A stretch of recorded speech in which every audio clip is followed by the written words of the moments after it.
Les autorités ukrainiennes ont ouvert une enquête après la mort de 3 pilotes lors d'une collision entre 2 avions d'entraînement au combat. L'un d'eux était Andriy Pelchikov, connu pour avoir participé à la défense de Kiev au tout début de l'invasion russe en février 2022.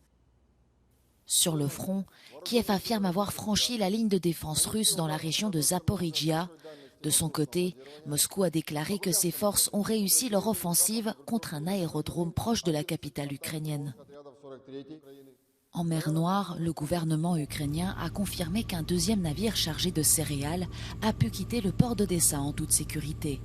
Le cargo est reparti par un couloir temporaire mis en place après l'échec du renouvellement de l'accord céréalier négocié par les Nations Unies, et ce malgré les menaces de la Russie qui a déclaré prendre pour cible tout bateau qui emprunterait ce chemin.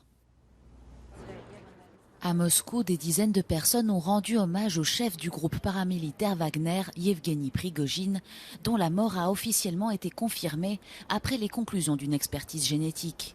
Le comité d'enquête russe en charge de l'enquête a affirmé que les 10 personnes décédées à bord de l'avion ont été identifiées, même si les causes de l'accident ne sont toujours pas connues.